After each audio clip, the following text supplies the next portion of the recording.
그러니까 지금 이 재판부에 대한 이야기를 어제 이재명 대통령 기자회견에서 굉장히 인상적인 저는 부분을 봤습니다. 이게 내란 전담 재판부 관련해서 뭐 위헌 논란이 있지 않느냐라는 기자의 질문이 있었는데 그게 왜 위헌이냐? 국민의 주권 의지가 가장 중요하다. 이 말이 그러니까 헌법 저는 잘 모르지만 이것 때문에 찾아봤어요. 헌법에 제일 먼저 얘기하는 게 모든 주권은 국민한테서 나온다. 그럼 그 국민들이 주권을 행사해갖고 선출한 권력들이 있는 입법부가 있고 입법부에서 법률을 만들고 그 법에 뭐 법원은 판사들로 꾸리고 재판은 판사들이 한다 이렇게 적혀 있다는 거예요. 그러면 이 순서를 설명해 줬던 것으로 저는 느꼈거든요. 그런데 지난 1월에 천대 법원행정처장이 나와서 뭐라 그랬냐면 사법부 외에 외부 기관이 관여해서 법관을 임명하는 것은 사법부의 독립을 침해하는 것이다. 그 임명은 대법원에서 하라니까요. 지금 완전히 뭔가 왜곡시키고 있는 건 아닌가요? 맞추는 거죠. 예. 이번에 그 추석 전에 본회의 통과를 목표로 해서 지금 민주당이 내놓고 있는 사법개혁이 5가지가 있는데 하나가 그 대법관 증언 문제입니다. 그렇죠. 예. 두 번째, 왜냐면 대법관 증언은 너무 필요해요. 왜냐하면 심리불속행 기각이 너무 많으니까 그 우리나라가 여러 차례 사실상 했었어. 2심으로 운영되고 있어서. 두 번째, 대법관 추천 방식 개선입니다. 지금 현재 추천 방식이 이상하다는 건 다 알고 있지 않습니까? 그다음에 법관 평가제도 개선. 이게 틀렸습니까? 또 하급심 판결문 공개 범위 확대. 하급심 판결문이 공개가 안 되니까 일반인들도 내용을 잘 알 수가 없고 예. 실질적으로 제대로 된 이 판결의 형태나 방향이나 이런 걸 알 수가 없어요. 그래서 이거는 하급심 판결문 공개해달라고 하는 것은 물론 다 이제 이름을 바꿔가지고 예. 누군지 개인정보 침해되지 않는 방향으로 해달라는 얘기였고 이 얘기는 변호사협회에서도 그동안 엄청나게 오랫동안 얘기해왔던 것들이에요. 그다음에 압수수색 영장 요즘 너무 이상하게 나오잖아요. 그러니까 그렇죠. 압수수색 영장에 대해서 사전 신문제 도입하자.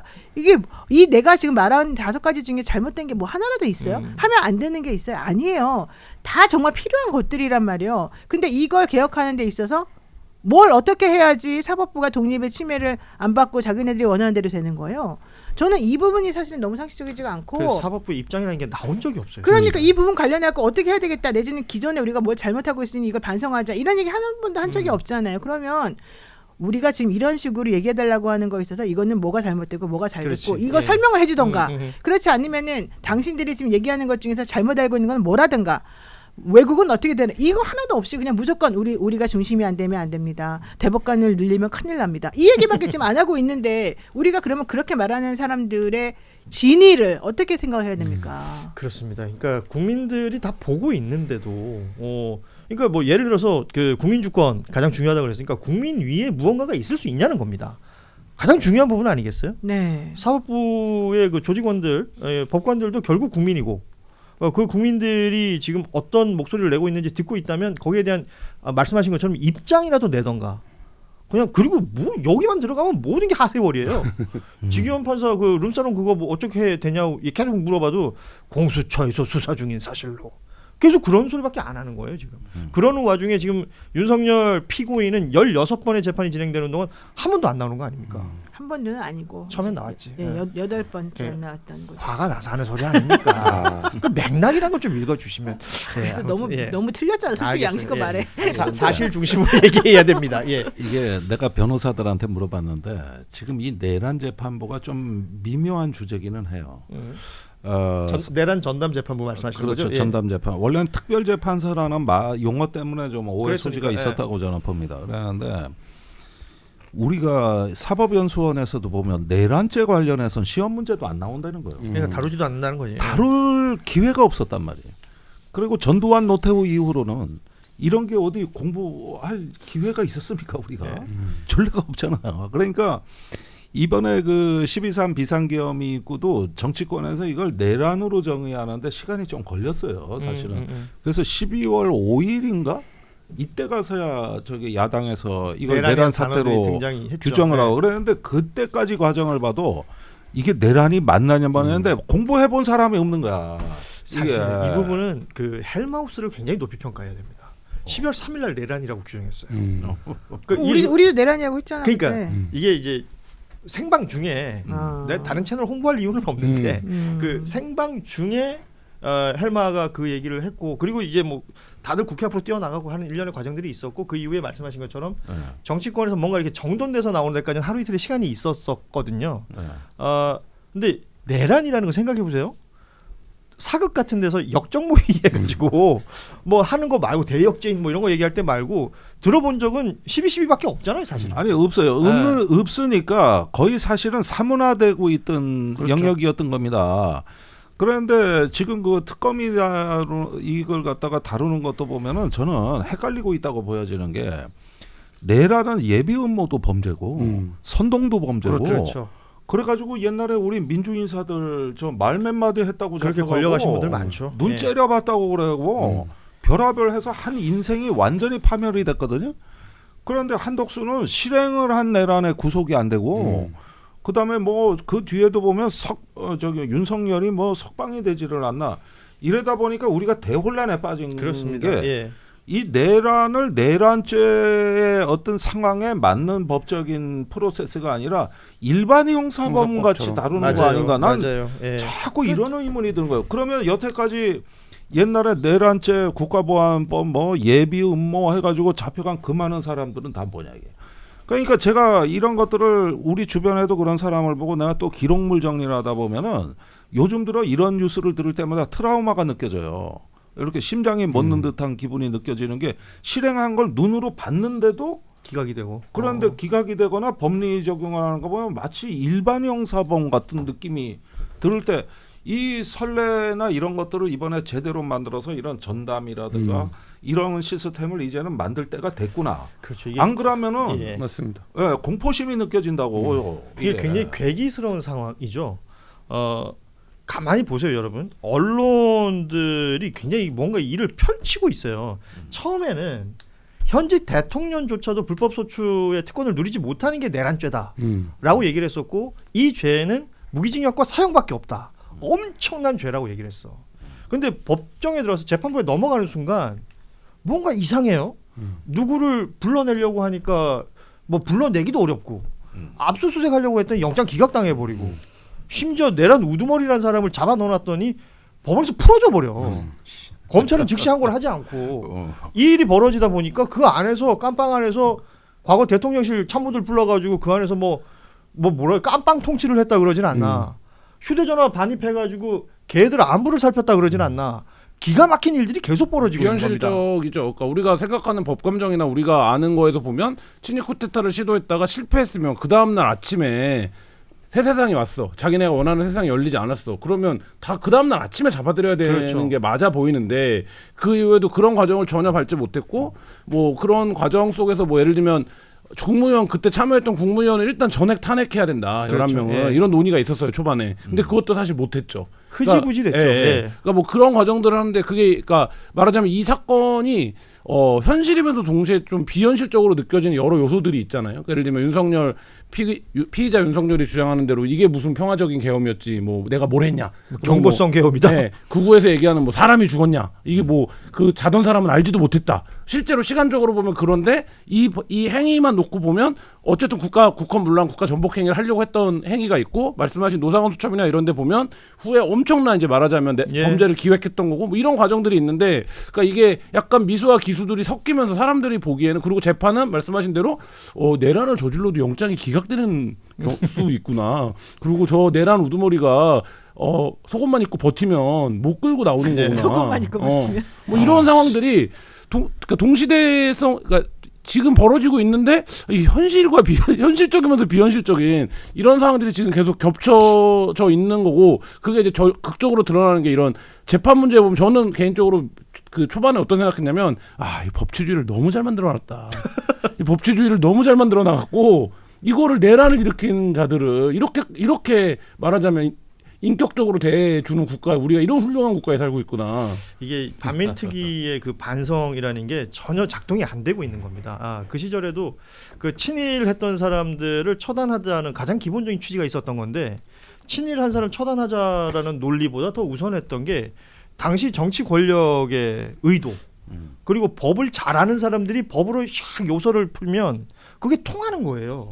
그때는 반민특위가 폭력적으로 해체되고 공격을 받았어요. 그러니까 지금 저는 검사들이 출근하다 버스에서 잡혀갔습니다. 그러니까 이게 반민특위 그때의 상황을 우리가 알고 있는데도 지금의 이 내란 상황을 정리하지 못한다는 건 말씀하셨지만 내란을 저지른 자들이 그러니까 그들이 주장하는 내용들이 그게 뭐 우리 흔히 따옴표 저널리즘 뭐 이러잖아요. 계속 언론에 나와요. 그리고 저는 되게 굉장히 뭐 잘한 거라고. 네. 도단적이라고 느껴지는 프레임 말이 뭐냐면 국민의힘이 요새 이런 표현 쓰잖아요. 내란 프레임을 씌워서 제1야당을 해체하려고 한다. 해산시키려고 한다. 프레임이야. 내란을 프레임이라고 써버려요. 프레임이라고요. 그러니까 네. 내란을 프레임이라고 쓰고 지금 그래서 하고 있는 일이 제1야당을 민주주의의 핵심인 야당을 죽이려고 하는 거다. 이렇게 지금 얘기를 하거든요. 그러면 이제 그런 얘기들이 기사화가 되고 나오기 시작해. 그 워딩들이 그렇죠. 말씀하신 대로 예. 나오고. 근데 그게 사실 되게 언어 도단적인 얘기 아닙니까? 누가 내란을 일으키라고 누가 했나요? 그리고 누가 거기에 가담하라고 했나요? 누가 그걸 방조하라고 했나요? 그런데 그거에 대해서 수사를 하고 있는데 그게 거꾸로 민주주의의 핵심인 야당을 죽이려고 하는 일이다. 이렇게 돼버리니까. 근데 이게 지금 한 문장 안에서 정치권에서 쓰이고 있고 언론에서도 제목으로 쓰이고 있는 그렇습니다. 그런 얘기들인 거죠. 야 이거 진짜 사실은 이 분량이 저희 원고에서 많지 않았는데 얘기하다 보니까 열이 올라와가지고 그런데 이 부분을 자꾸 민주당에서도 이렇게 어떤 특정 시점을 통해서 불쑥불쑥 의제화하는 방식이 아니라 이 내란의 본질, 그다음에 국가의 이런 부분에도 이제 사법 시스템이 있어야 된다는 어떤 그 하나의 국정 과제로 선정을 하고 초기부터 이런 부분의 어떤 방향을 좀 제대로 잡았어야 되는 거 아닌가 하는 아쉬움이 있어요. 자, 그 내란으로 인해서 당시 대통령이 탄핵이 됐고 그리고 치러졌던 대선을 통해서 들어온 정부고 이 정부가 가장 먼저 해야 될 것이 내란 척결이라는 것은 대통령은 수차례 기자회견도 그렇고 여러 차례 밝혔고 여당에서도 그 입장은 계속해서 견지해 나갑니다. 그래서 그 특검이 꾸려졌고 그 특검에 대한 어제는 그 이른바 더 센 특검법 본회의를 통과했습니다. 뭐 기본적인 컨셉을 얘기하자면 뭐 추가로 수사할 수 있는 기간을 연장하는 것과 수사 인력을 늘리는 것이 우선되는 것이겠지만 이게 법사위 원안 그대로 통과된 건 또 아니란 말이죠. 그래서 가장 저는 개인적으로 아쉬운 부분이 이 중계를 판사 마음대로 안 해도 되는 어떤 조항이 들어간 거 아닙니까? 중계를 의무화하자는 게 법사위 원안의 취지였는데 그게 뜻을 이루지 못해서 뭐 김용민 의원 같은 경우는 기권을 했더라고요. 여기 반발하면서.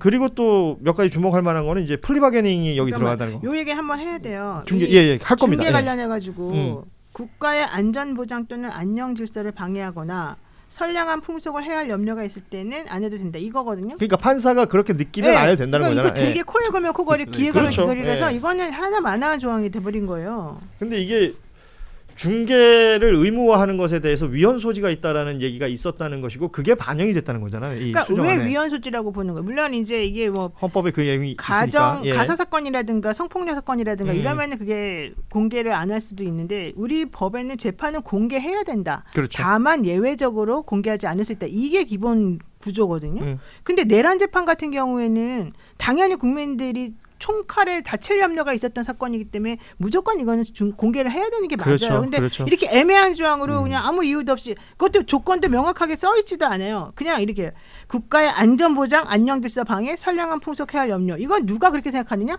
판사 그냥 혼자 내가 그렇다면 그런 거야. 이거잖아요. 그렇죠. 결국 판사 마음이란 얘기죠. 네, 이게 무슨 의미가 있어요? 이렇게 하면 안 돼요. 지금 기준으로 치자면 직위원 판사 마음이란 얘기입니다. 지금. 국가의 진짜. 안전보장 안녕 질서를 방해하거나 선량한 풍속을 해하지 않기 위해서 한 게 계엄입니다.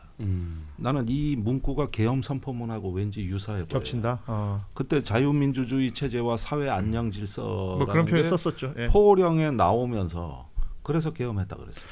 그런데 이게 딱 문구 보니까 그 문구 비슷하네요. 전체적으로. 이게 결국은 중개 요청은 할 수가 있는데 판사가 알아서 판단한다라는 얘기가 되는 건데 판사 마음이죠. 예, 직위원 판사가 받아들일까? 아니 뭐 판사가 계엄 사령관입니까? 이게.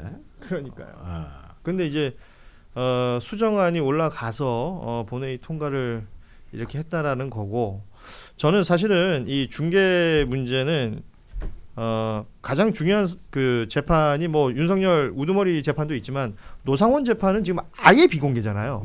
그러니까 도대체 왜 그러는 거예요? 방청석에도 못 들어간다며. 그러니까 노상원 재판은 왜 비공개하는 거예요? 모르겠어요. 아니 그 저기 이거는 있어요. 제가 정보사 그 진술을 봐도 이름은 이부대나 직책 성명이 모든 게 다 가려져 있긴 합니다. 그럼 그거는 주로 어떤 분야에서 그러냐면은 HID 요원인 경우에요. 예. 그날 저기 속초에서 HID 무술 특기자들이 모였다는 거죠. 정보사로 와가지고 판교에서 대기하고 있었거든요. 이런 거는 저기 조사는 하되 검찰에서도 보호를 해줍니다. 예. 이거 대북 자산이기 때문에.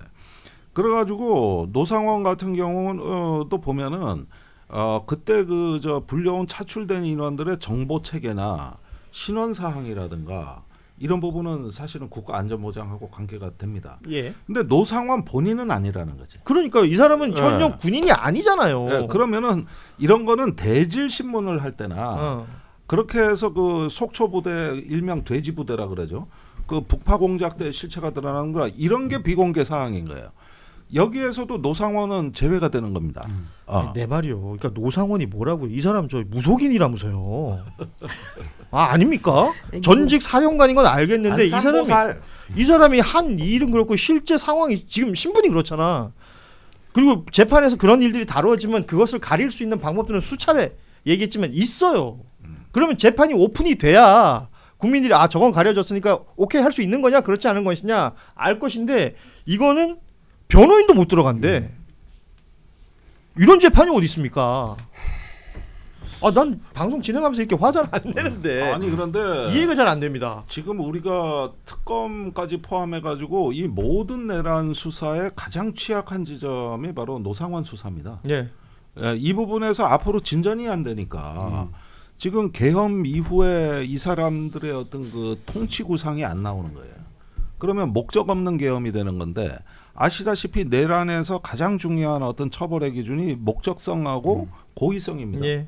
이 두 가지가 유죄 판결의 가장 중요한 기준인데 이 부분에 차질이 생기는 거란 말이에요. 이게. 그러니까 그렇게 가서 법으로 계속 가다가 뭐 예를 들어서 윤석열이 지금 기대하고 있다는 뭐 공소기각이나 이런 게 나오지 말란 법이 없잖아요. 난 진짜 답답합니다. 아주. 예.